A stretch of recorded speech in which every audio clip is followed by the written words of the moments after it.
All righty. I think most, if not all of you, know me. I'm Sandra Kosek-Sills, and I have been working on the Domestic Action Plan for quite some years now for the Ohio Lake Erie Commission. And welcome. We're going to talk to you, as Joy mentioned, about what's new. We tried to keep this a very upbeat, hot, fresh, new material today. So that we're not duplicating information that you might have seen before. And I have to admit, in so doing, I am assuming a certain amount of previous experience with the program, which I know a lot of you have. So if something is a little bit too in-depth or too detailed for you, please feel free to circle back after, or we've got plenty of time open for questions. I do want to make sure that we get a lot of the more complex material presented and not be going back over introductory material. But for those of you who don't know who the Commission is, we are a multiple state agency group, and you have met a number of our commissioners this morning, and we've been holding a coordinating role with the Domestic Action Plan. And in the DAP that we have just put forward last year, we have 4 main actions that we're working on at this point. The first one is agricultural best management practices, which is primarily the work of ODA with assistance from others. The second big piece is wetland restoration and enhancements, and that work is being done primarily by ODNR.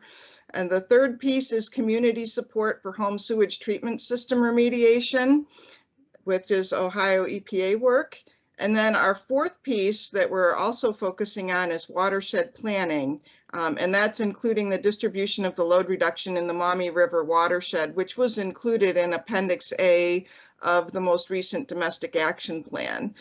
We're really trying to set everything in the framework of this watershed planning so that for each small watershed, each HUC 12 watershed, we can get as good of a grasp as possible on where any of these other 3 pieces might usefully go, whether that's an agricultural practice, a wetland, or if there's a community center there, what that center might need, not just home sewage, but whether there's any stormwater efforts that could be usefully held there. So those are our 4 big pieces. And as Joy mentioned, we have kind of 2 things going on here. So the Ohio Domestic Action Plan has pieces in it that are relevant to our working with our federal and our other state partners. It talks about our usage of Great Lakes Restoration Initiative money and other actions that the state has taken outside of what is the new H2 Ohio initiative. And H2 Ohio has pieces in it. There is a focus in there on Lake Erie and nutrient reduction in Lake Erie, but there are other pieces in H2 Ohio as well. And these bubbles are not meant to be the exact size. It's just to show you that there is definitely an overlap here. We're talking sort of generally about the DAP, but you'll see a lot of focus on H2 Ohio because that's where the biggest amount of state effort has been focused. So this is, for a moment here, a piece that's not necessarily in H2 Ohio, and talk for a minute here about how we've been utilizing the GLRI. In 2018, we got $2.4 million from GLRI for DAP implementation. We did a whole range of things with it. There was agricultural equipment purchases for subsurface placement. We supported the 4R program for 3 years. We've constructed this number of projects. We did 25 watershed plans, and we're going to talk about what we're doing with those plans in a minute here. Our 4th project under this has started in Sylvania, has started construction this week, and we've got 5 projects, one of which is already completed, that were coming out of the project lists from the watershed plans. So this grant is moving into the end stages. We just have a few projects left to complete, but we have those watershed plans and we're using that as a springboard for future work, which Ohio EPA is going to talk to you about in just a minute. With that, I'm going to turn it over to Ohio Department of Agriculture. We have Terry on the line. Sure do, Sandra. Good morning, everybody. Thank you, Sandra. I wanted to give a brief update and of where ODA is at with our H2 Ohio implementation, as well as give a real brief overview of where we're heading. So if we look at H2 Ohio, our first year sign up started last year in February. Obviously, COVID-19 kind of posed some challenges as we worked our way through that, kind of delayed us. In all honesty, it delayed us a year for the implementation of some of these practices. But through all of last year, our soil and water districts and the producers maintained a lot of interest in the program. We have nearly 1.1 million acres of VNMPs signed up in the program. If you want to take a step back, that's nearly 40% or just a little over 40% of the overall cropland area in those 14 counties where we're offering the program. So very high interest coming from that. We look at the nutrient management plan as the foundation or as the ticket to get in the door for the program. If we're going to try to look at nutrient runoff, phosphorus runoff from the agricultural landscape, we thought our first step was to be critical and to make sure that we were using nutrients in the right way. And that nutrient management plan is the vehicle that allows us to do that.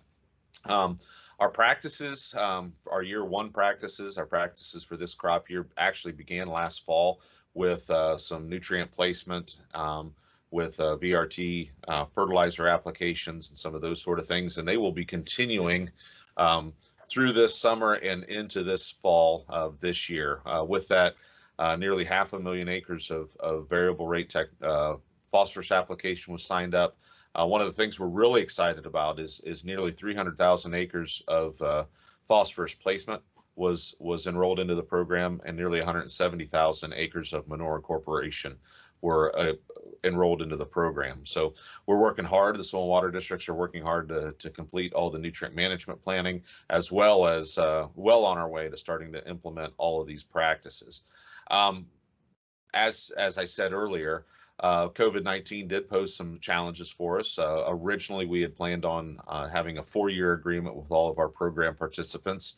Due to the overwhelming sign up and the challenges with COVID, we went ahead and we provided only a 1-year agreement for the program participants, and we'll be looking to extend those agreements here very soon. For some of you that have heard some of these details before, we had originally planned on extending these agreements here in April, but based on the executive budget, and we're excited and we're very confident that we'll have additional funding within that next biennium budget for the year 3 practices. So we're holding off until July of this year to do those extensions, and we're hoping that we can include an extension on the 2nd and 3rd year of practices. Next slide, please, Sandra. As we look ahead, you know, one of the things that we want to look at is how we can move into next year. And as I said, we have an executive budget that has significant funding for continued work on H2 Ohio, continued work in the Maumee watershed. So we're looking very hopeful at that. The executive budget that was released on February 1st included roughly $60 million a year for H2 Ohio funding coming back to ODA. So again, we're very excited about that, but the budget process won't be completed until the mid to end of June. So at that point, then we can really start to evaluate exactly how we move some of these things forward. Next slide, please, Sandra. And lastly, we're looking at and evaluating how we can expand the program in this next budget. We currently have the program offered in 14 counties. Those are the counties outlined in gray on the graphic or on the map included on this slide. We're hoping as we get into the next biennium, once we know what the funding looks like for fiscal year 22 and 23, to expand the program to include the entirety of the Western Lake Erie Basin, and that would be an expansion and include all of the counties outlined in blue on your map. Again, we're laying the groundwork, trying to figure out exactly what the program structure would look like, probably making a few improvements on some of our program structure to correct some weaknesses that we've identified over the last year and a half. So that's a real quick overview, Sandra, of where we're at with H2 Ohio. We're really excited about the opportunity and the interest that we've had in H2 Ohio. And we're excited to contemplate the expansion, because we have been getting a lot of requests and a lot of questions coming from other counties that are not currently included in H2 Ohio about when their chance to join in and participate in H2 Ohio would happen. So that's a real quick overview, Sandra. I'll turn it back over to you. Thank you.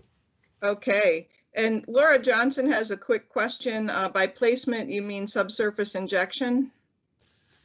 Yeah, for the phosphorus placement, that is required to go from the fertilizer containment into the ground all in one pass. We had a lot of producers that were really pushing us to allow for broadcast and then complete an incorporation pass at some point, and that is not applicable within that practice guideline. It's got to go from the fertilizer buggy directly into the ground, and a lot of producers are looking at doing that via strip till in the fall or through their planter in the spring. So we're still seeing how that's all going to work, and we're still working on the implementation, but that's what that requirement is.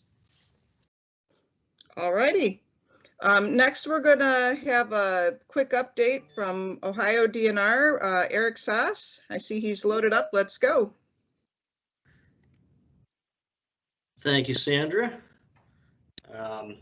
Working off of one monitor here, so, a little bit of a change for me. I'm just glad I didn't grab the PowerPoint that I have for the Girl Scout troop that I'm presenting to this evening. Getting things set up here. Well, thanks for joining us this morning. I want to talk a little bit about what we're doing with ODNR's H2 Ohio program and building out natural infrastructure for water quality, and giving an update on where we're at. You know, just a little bit of background review. The natural infrastructure approach really taps into the expertise that the Ohio Department of Natural Resources has and our connections with conservation organizations across the state. And this approach has been shown to be cost effective. It's a long-term solution. And one of the other things we like about our natural infrastructure approach is the added co-benefits of this work. When you create additional wildlife habitat and the additional recreational opportunities that come about as a positive side effect of the nutrient reduction natural infrastructure approach. So around November, we put together a map update that showed what we put together in phase 1 and 2 of our H2 Ohio program. So this represents 44 projects here on the map, and you can see that our focus aligns largely with Terry Mesher and his group, focusing project work in the Maumee River watershed and adjacent watersheds that drain into the Western Lake Erie Basin. But we also have projects that are keyed in on some of our inland lakes that have nutrient loading issues as well. And you can see those dots across the state. We've really attacked this with a sense of urgency, getting these projects on the ground quickly. And you can see here we just recently, just yesterday, published a new map update where we now have 57 individual H2 Ohio projects.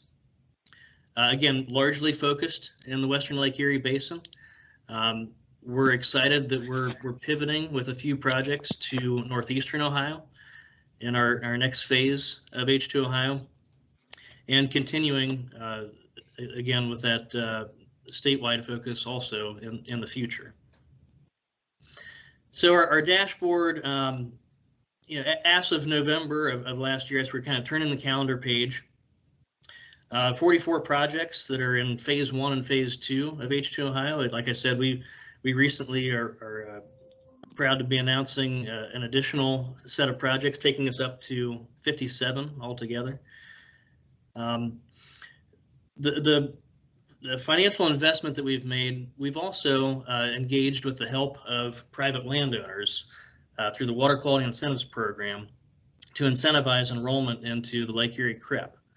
So that's an additional 150 dots that you'll see on that map popping up here in the coming couple of years, really maximizing the benefit of wetlands on the landscape. Over 20 conservation partners engaged. We can't do this work alone. We have the help of the Nature Conservancy, Black Swamp Conservancy, numerous park districts, soil and water conservation districts, Ducks Unlimited. They're helping us implement this project work and getting it out there quickly. As well, I'd like to mention the adaptive management approach that we're engaging in. We've been fortunate to connect with the Lake Erie Aquatic Research Network, and we've dedicated $4.3 million to setting up a monitoring program to track the effectiveness of our projects and feed that information back into the decision making that we're doing at the Ohio Department of Natural Resources. That's a quick overview. We feel like we're about maybe a third of the way there in terms of what we want to put out on the ground. And I'll leave my contact information here. If you have any follow-up, any thoughts, we're more than open to that.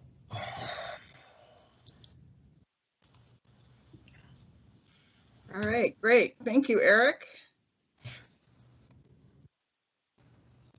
You could unshare. There we go.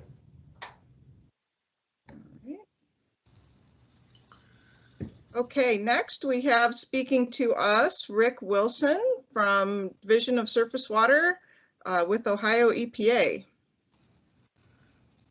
Go ahead, Rick. Hello, everyone. I actually just got kicked out and I just got back in, so I hope everything's working all right. Can you hear me all right? Yep, I got you, and I can see you too. Okay, good. So this is just a quick overview from Ohio EPA's side of the ledger. Quick overview, what we're going to cover. Ohio EPA DEFA runs the home sewage treatment system portion of H2 Ohio. A short report on that. Then getting into what our 319 program's lane is, which is implementation of non-point projects and how some of these projects fit into our program.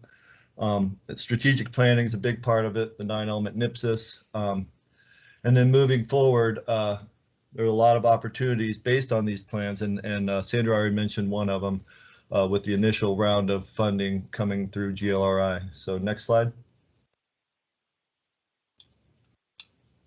So there's 1.75 million H2 Ohio dollars available for home sewage treatment replacement and repair in the Western Basin. Those 7 green counties are the current participating counties in that program.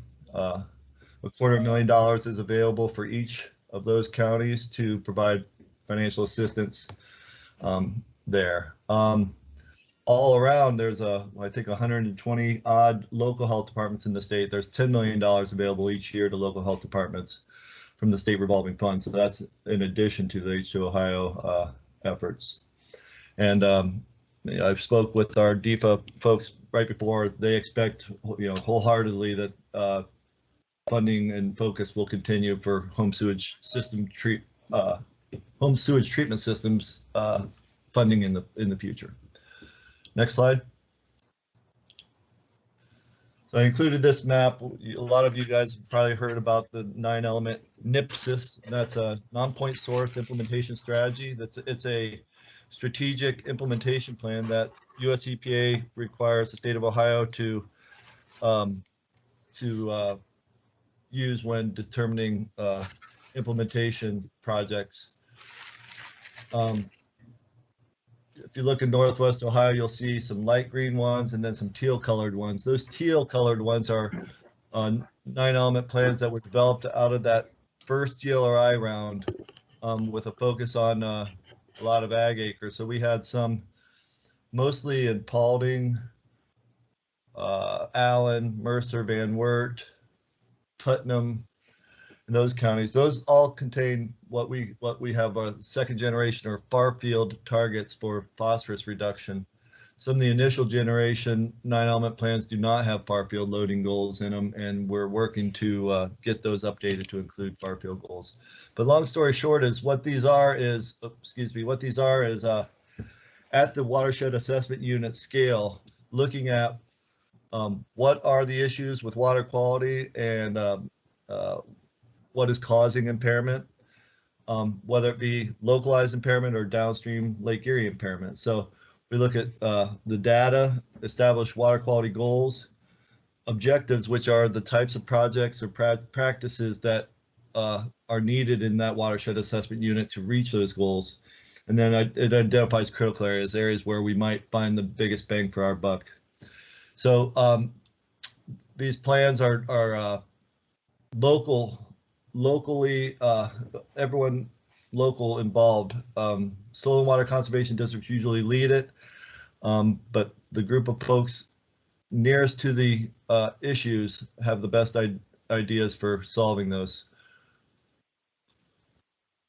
Long story short, though, is if we want to fund implementation projects using GLRI or US EPA funds through the 319 program or H2 Ohio, projects need to be included in these 9-element plans.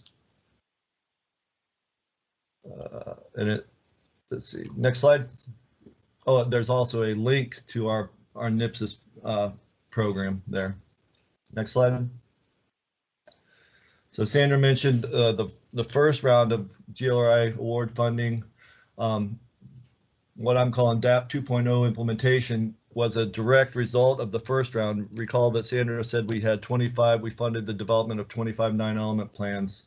A carrot there was we had promised to fund as many projects out of those as we could, implementation type projects or construction type projects from those plans. So any day now, I had hoped we could take off this any day now part, but US EPA should be executing that grant to provide pass-through dollars for 2-stage ditch restoration. We have, I think, a total of 7 grassed waterways.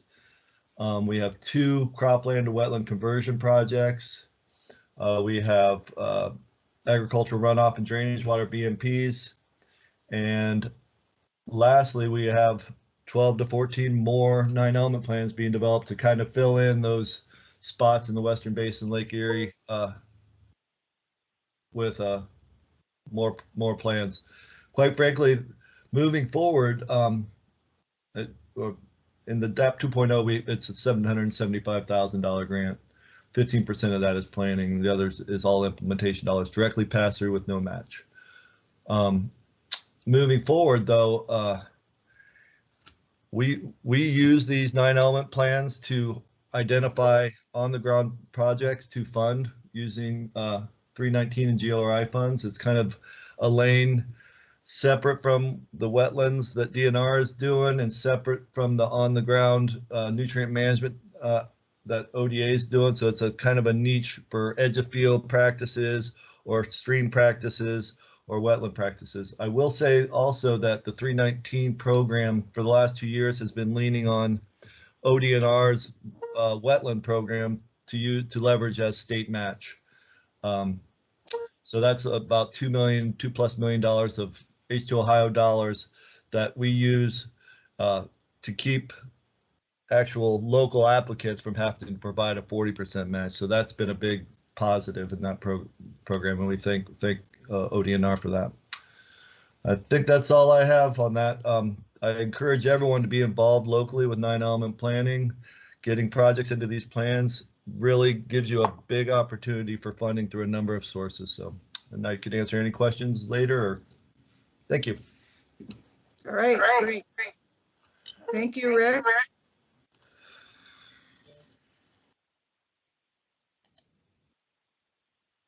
Oops. All right. So what we'd like to do, we really wanted to try to have this meeting be more of a discussion. You know, under the circumstances, we can't meet in person. So we want to make sure that we have some opportunity for some back and forth. So we've tried to do quick presentations, and so I do want to open it up for questions. Now, we do have other topics coming up. What we'd like to discuss in this topic area is your questions about our strategy, the pieces that we've presented to you today. I see there's already some active chatting going on. I am going to stop sharing so that I can see better. If folks want to raise their hand, we can start calling on people to do questions. Questions for anyone on what's going on.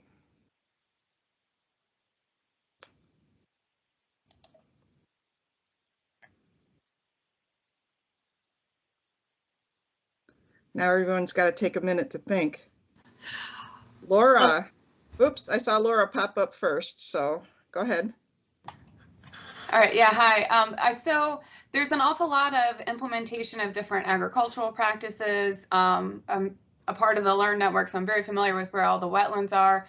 Is the location and maybe somewhat of the extent of those practices, is that data going to be available for us researchers to be able to, like, for instance, include in watershed scale models or to include in assessing our water quality data? Eric, you want to take that one? Sure. Yeah, I mean, we just put together a map update yesterday, and I'm happy to share that out with anyone who's interested. That's public information. So that would be like, so if we wanted to include it, say, in a SWOT model, there'd be spatially referenced in a way that we'd be able to use that information. You're talking about ag practices and wetland stuff too, Eric? I'm talking about the ODNR wetland practices. I see Terry popping up for the ag stuff. Right. I mean, we have point data a lat and long of a project. We don't have you know, the full geospatial extent of the project areas in GIS at the moment. Okay. Yeah, Laura, for our part, I think we're trying to frame out and manage some of the workload with the sign up and a participation that we've had. Initially, we thought we were going to be mapping all these down to the field level and mapping that out. At this point in time, I don't see us having the people power to get that all done. Now, as we look forward, we were evaluating some alternatives where we might be able to automate some of the process where we get that done by the producers themselves. But in the near term, what we're looking at is identifying some people that will map practices down to the field level, and then focusing those efforts on specific areas. And once we get the people on board and once we start to get the practices actually implemented, that's when we'll start to contemplate where we're going to map these activities down to the field level and to what extent. And that's one thing that we're still working through is right now we've got these practices mapped down to the farm headquarters level, not to the field level. So in grand, you know, if we're looking at a 12-digit HUC or a 10-digit HUC or an 8-digit HUC, I think we can probably represent the practices even though we don't have them down there at the field level. But as we focus in on a smaller and smaller watershed, that's going to become more important. So we're working through that. I think right now what we've got is we've got a GLRI application in. We're waiting for approval on that. We've gotten very good feedback on that so far. And then once we have that, then we're going to start to identify the people that are going to be doing the mapping. And then going into this fall is when we'll look at arriving at where we want to do the mapping and mapping the completed practices themselves. Because that's one thing that oftentimes gets lost in this discussion is that right now we have planned practices. You know, we've been talking about H2 Ohio, we've been delayed in a year, and right now we're just starting to implement the very first of these practices. So once we get some of these practices completed is when we're going to evaluate when and what levels and what areas to map. But we will not be able to provide that information across the entire basin. It's going to have to be selected areas. And my thought at this point is to work with some of the research community to identify those areas that would complement the existing data, water quality or water monitoring data, and some of those sort of things where we could capitalize on that existing data, the baselines that are already there. Sounds great, thanks. All right, I see a question in the chat for Eric. Let's see. I think what they're talking about there is the Learn project. Did the web page for that get shared? Eric, this is Chris. Eric already answered that in a follow-up chat. Okay. That's why my hand Right. was raised to weigh in on that too. So yeah, there will be a website. Of course, we don't have any data yet. We are building the data infrastructure, but yes, the plan is to make that data available and also visually appealing. So there'll be model exercises that graph trends and things like that. So yep, TBD, but there's not data in hand yet. So. Okay, is that what you had your hand up for, Chris? Yeah, I was going to answer Devin Gill's Okay, question. great. Eric beat me to it, but now we've done it twice. It's awesome. Okay, I see a question from Sandy in the chat about 9-element planning. Does John or Rick want to take that one? Yeah, I'll take it. So in our 9-element plans, especially the ones in the Western Lake Erie Basin, we've asked in the watershed description portion of it that a inventory of animal units or animals in the watershed be provided. Sometimes that is offered in I was trying to find an example to share with you guys, but it's usually just a paragraph that says here's what we know about the types of animals in the watershed. Sometimes they'll mention if there's permitted facilities in the watershed. Long story short is we do look for all types of agriculture or urban issues or home sewage issues to be treated the same when it comes to putting projects together. Nutrient management covers both livestock and row crop fertilization, and by and large, in our lane here, we're looking at water management and stream side corridor management and stream work. So we do respect that if nutrients are mismanaged, they have a higher likelihood for higher losses. So that's why we ask for it, because sometimes priorities can be focused on areas where management of the nutrients is more difficult. Thanks. All right.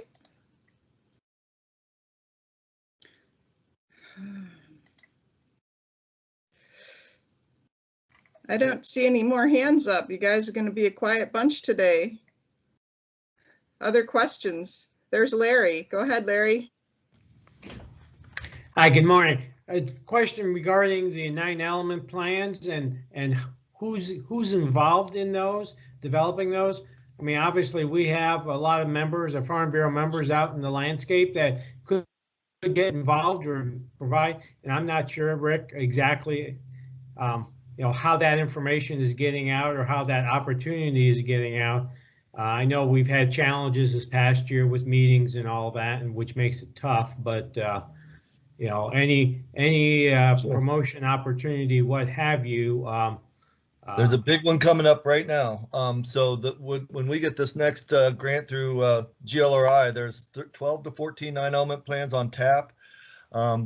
I don't think it's a secret, but OSU Extension is leading that effort. I'm pretty sure they vetted that with all the SWCDs and the farming organizations in that region. So those will include Putnam, Allen, Van Wert, Paulding, and a few others up there, Henry, I think. So that outreach effort, it all starts, the stakeholder group is the key part of that. They're the ones who say, okay, we have a load reduction problem we're trying to fix. What types of practices are available that we can promote or seek funding for in the short, medium, and long term? So that does include, and we've had some meetings with drainage folks in the Tiffin area, and Farm Bureau folks, soil and water supervisors. In Van Wert, we actually had landowners that came, some particular landowners that came in from those watersheds. And in fact, they were the first ones to say, I have a waterway, I have a place here, would that work out? So those are the discussions that you can have. And I'm hopeful OSU Extension will, have a platform to have some of these meetings. I think they intend, and I won't speak for Heather, but I think they intend to have some regular outreach to get these things done. The putting together of the plan is largely a Word document management type of thing, and pulling some data out. And we do provide a lot of details on our website of where to find some of that data. So we do work hand in hand on that. But long story short, what the locals come up with practices and objectives are what we roll with. And when it comes to funding, we try to find the right lane for those things. A lot of times they'll mention all the H2 Ohio stuff that's happening, which is good because that's non-point source implementation. When it comes to funding more construction type practices, it's good to have those in 9-element plans so we can show those to the funding agencies that says there is a strategic way forward. Here's what they're trying to accomplish. But yeah, I appreciate that. It's just kind of strange. Our members are usually quite vocal and interested and ask questions of us on what's happening, and I haven't gotten any inquiries at all from any of our members about the activity. So either they are well informed on what's going on, or not informed and not asking any questions. So that's why I raised the question, just because I see a good opportunity here, and I'm not seeing or hearing from our folks out there, the landowners and land users, about what's happening, and tell me about what a 9-element plan is, those kinds of things. Thank you. Sandra, can you hear me? Yes. Who's up? Yeah, sorry. Yeah, it's Todd Brennan from the Alliance for the Great Lakes. I just, I apologize if you've already covered this, but I got bumped off the thing. I've been struggling to get back in. But could I ask someone what time frame the 9-element plans are based on? Because you said that they're tied, or you're trying to tie them to far field nutrient targets. So what kind of time frame does that look like? Does that work towards 2025? So the 9-element plans are developed to identify long-term goals. Here's your water quality goals in Lake Erie. Here's your water quality goals in your local watershed assessment unit. Goals and objectives are the types of projects that you want to do. The actual projects, you're lining up to get funding ready every time. You might have ideas for projects a couple years out. The 9-element planning process does not say you have to get everything fixed by 2025. It says here's how far you have to get, and you're going to chip away at that load with every bit of implementation you do from here on out.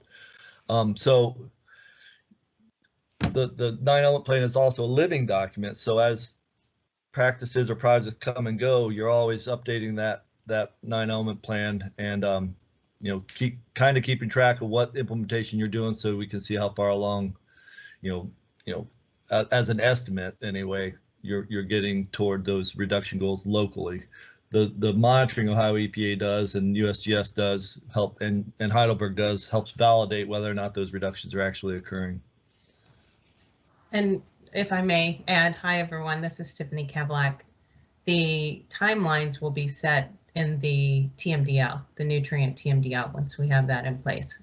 We are putting a lot of carts in front of the horse. Luckily, we're doing a lot of 9-element planning and implementation, but typically those are tied to a TMDL, and the TMDL has the timing goals, and the 9-element plans are the implementation piece of the TMDL.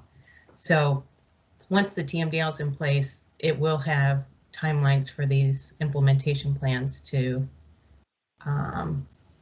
further meet their goals by timelines, but that piece is just not in place yet. Right. Okay, thanks. And will the TMDL timeline goals try to attain the 2025 target?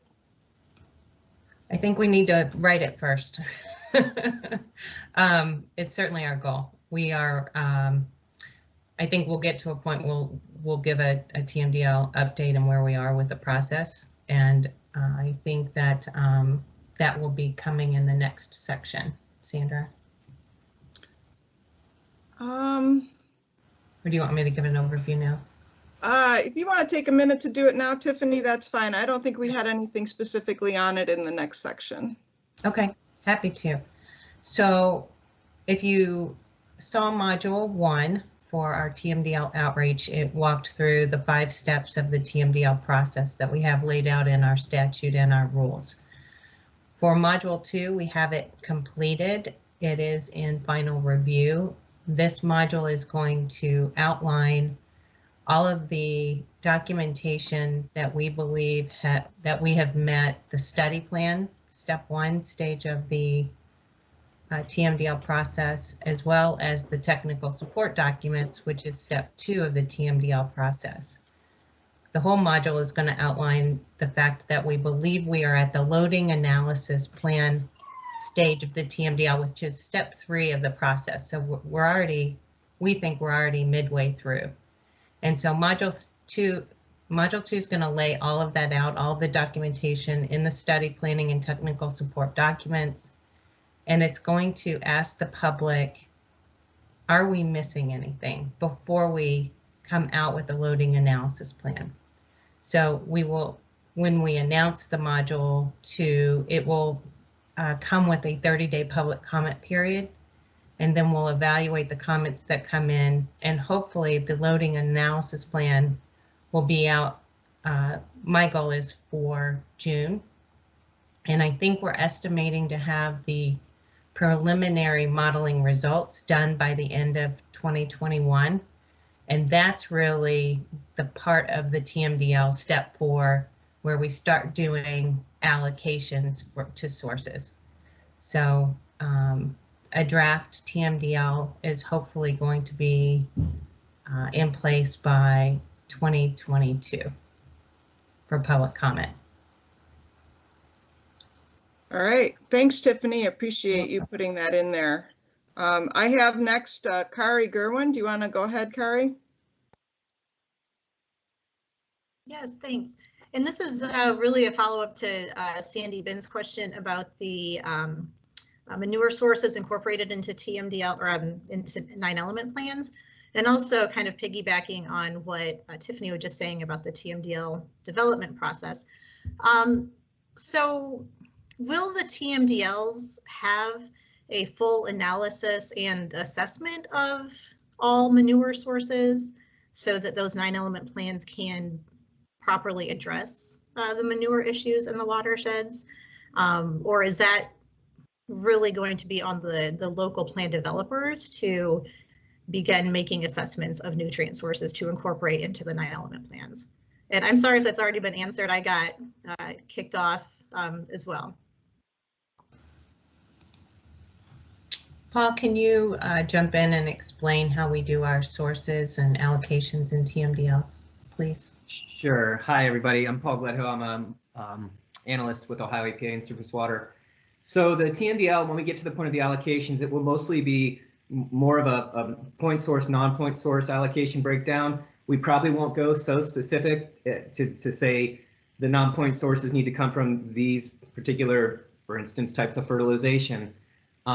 But we do intend to have a lot of implementation guidance that will help with the 9-element planning. And I think we're going to hear a little bit about that at the very last section of today's workshop. Sandra, is that correct? About what's been the research right now ongoing, looking into manure from ODA and then from some modeling work. Yeah. So it's kind of a hybrid answer of both of what you're saying, but it will be more along the lines of it within the 9-element plans. We really hope the TMDL to give guidance on how to fit those allocations together with the various sources. All right. Just to clarify, so Ohio EPA will not then be determining the actual sources of the nutrient. Would that be up to the locals to contribute the data and information within their own plan to make that determination? So well, yeah, go ahead, Rick. I can. So the whole point of the 9-element plan process is the stakeholder group gets together. They characterize the watershed. They talk about land use. They talk about what types of row crop we have. They talk about riparian areas and stream conditions and things like that. I've just looked at one from Hog Creek that was developed as part of the phase 1. There's a chart on how many animals are in the watershed. All of those items, you know, local knowledge is the basis of your watershed plan. You know what in general is happening in your watershed. You know how stormwater is managed in cities. So once that happens, you have what we end up with is an ag critical area, generally row crop ag critical area, where you prioritize that landscape for implementation. Sometimes those with known water resource problems rise to the top list. Sometimes those that have active gully erosion or those that don't have current nutrient management would rise to the top of the list. So all those sources are contemplated in the watershed characterization portion of the 9-element plan, and it's a stakeholder-driven group. It all comes down to, do you have projects to address your water quality problems in your watershed assessment unit? And if you do, there's funding available. It's that simple. Yeah, I'll just add to that. That's the local watershed 9-element process is by far the specific looking at what's happening on the ground. The TMDL is more global. It's the entire MOMI. So 2 points in the current domestic action plan, the 2020 domestic action plan, we do assign nutrient sources to the nutrients to the different sources throughout the entire MOMI. So that's kind of a preview of how the TMDL will be worked out. Like I say, we intend to work with the existing work that ODA is doing with manure and modeling research. And then, like Tiffany mentioned, there's going to be several steps. We have several steps built into our TMDL process where there will be stakeholder outreach. So we'll have these different points where we pause and we say, well, how is this looking? What else do you want to see in it? And we'll accommodate as much as we possibly could.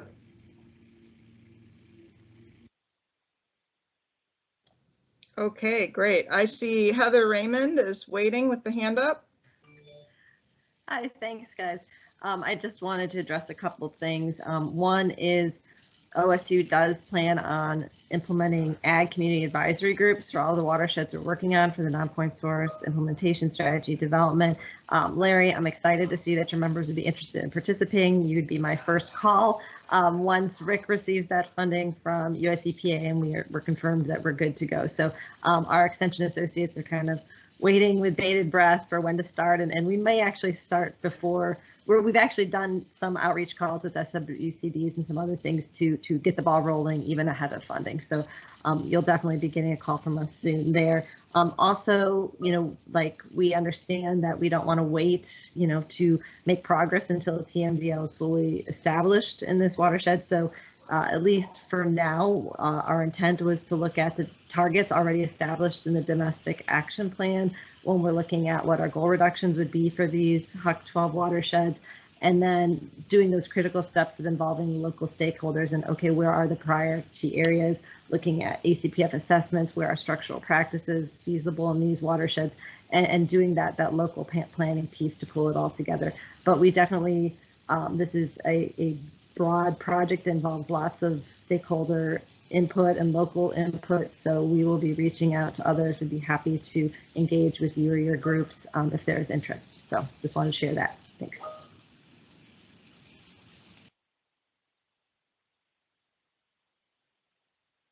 I see a few more questions from Sandy Benn in the chat. I don't know, Paul, if those are questions for you, more follow-up about sources. Yeah, I just saw that a second ago, and I assume that the comment is referring to TMDLs. Talking about wastewater plants are clearly identified and called on for reductions. Why are the specifics in non-point different? And right. Then how are the changes in the sources being addressed? Yeah, well, I'll let Tiffany kind of have the final word on this, but the TMDL has not been developed yet. So we don't know what reductions that wastewater plants may be called upon in the TMDL. We haven't gotten to that stage of the TMDL yet. And there's another comment. Go ahead, Tiffany. No, I would just reiterate that I think a lot of these are great questions. I think these are the types of conversations we need to have this summer. We do plan to first, we need to make sure we have all the guiding documents to move forward, and that's where we're focused on right now. So once Module 2 comes out, I really encourage this group to review it in close detail, all of the documents and assessments that we are using to build the base of the TMDL is really our focus right now. And then once we come out with a loading analysis plan, that's not going to get to the sources, but that's going to come out around June. Paul, why don't you give folks an explanation of what the loading analysis plan is, so that they have an understanding that that's not the sources part yet either. But that will be our next step for June. Some folks may be familiar that Ohio had a speed bump with our TMDL program a few years ago, and we reevaluated how we do things. It actually went through the legislature, and then we adopted new rules. So our rules have steps to our TMDL, and they have these points where we stop for public comment. And so the next step that we believe that we're at is going to be the loading analysis plan. So Tiffany's been mentioning these modules.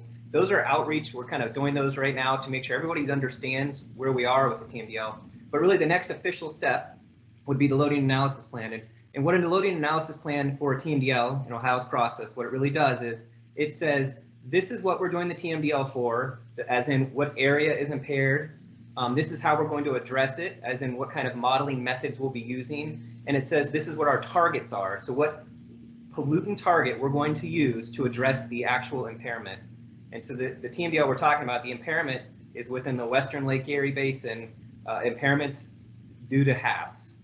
That is specifically what this TMDL is for. We've come up with this term far field TMDL, as in the impairments, the pollutants are coming off of the land in one area, but then they're being exported to a further area downstream. And it's really the first far field TMDL that Ohio's ventured to do. And that's why we're doing these extra outreach steps that Tiffany's mentioned. Module 1 is currently out there. It's on Ohio EPA's YouTube page. And like Tiffany mentioned, Module 2 is coming out soon. And then we'll have a third module that explains implementation efforts, a lot of what we're talking about here today. But then the loading analysis plan, that will be our next, that's the next report that is the actual kind of next step of the TMDL process. Yeah, I'm going to jump in here with a little word about how all these pieces overlap. So at the beginning, I had my bubble with the DAP and H2 Ohio, and there's a place where they overlap on nutrient reduction. The TMDL process is also another bubble that overlaps in a complex way. There are aspects of the Clean Water Act TMDL process that are outside of what we are doing with the domestic action plan, and that's one of the reasons why we didn't have it explicitly addressed in any of the materials we've presented. It's mentioned in the DAP because it is a parallel process, but there's not a full overlap. So I think that with the TMDL process going to be getting more intense over the coming year, I'd like to defer more of the discussion about specifics to the TMDL so that those properly go directly into the Ohio EPA process and those comments get recorded appropriately and in the right place. I see Christy Meyer, you have your hand up. Yeah, I think my question was about the TMDL. So since we were on that, so I think you addressed that, but I guess I would just say, to me, it makes sense to have the sources in the TMDL so that we actually know what we're trying to impact, and then therefore the 9 element plans can be developed and we can start to see how it all comes together. And that would also then flow into the domestic action plan. That makes sense to me. So I would hope that's where we're heading. I believe that's what we're trying to do. As you can see, the staff that are involved with the TMDL are working closely with our domestic action plan group. And, you know, we have we have we're doing a lot of implementation activity that is intended to be solving the same problem that the TMDL is expected to address. So what we're trying to do is make sure that we're capturing all of that implementation in all of the places that it needs to go so that the programs can be funded and also be as transparent as possible to our public. Hey, Sandra. Yeah, go ahead. Can you hear me? Sorry, I can't raise my hand because yeah, I'm I not able to understand. get No, into you're the good. There's nobody else with a hand up, so go ahead. Okay, didn't want to trip over somebody. In that vein, then, so going back to the 9 key elements are ideally within a framework that meets sort of near field and far field targets. Is there, and sorry if you covered this, is there a monitoring budget built in, sort of to get to your point that we're doing everything we can to capture the information, especially what's being implemented, in the near term before we get to TMDL. And I guess the question is ultimately, is it going to be a mix of looking at the monitoring data in those 9 key element plans as well as modeling, or are we just waiting for a water quality signal somewhere down the branch? I know that's several branches to that question, but how is that going to work? The monitoring and sort of the proof of reductions. Paul, do you want to take that one? I can, yeah. It is a question that expands quite rapidly. Part of the answer would be that the next section of this workshop is going to talk about determining progress and different ways of tracking reductions. But there is also a robust network of monitoring within the tributaries to Lake Erie, and specifically within the Maumee.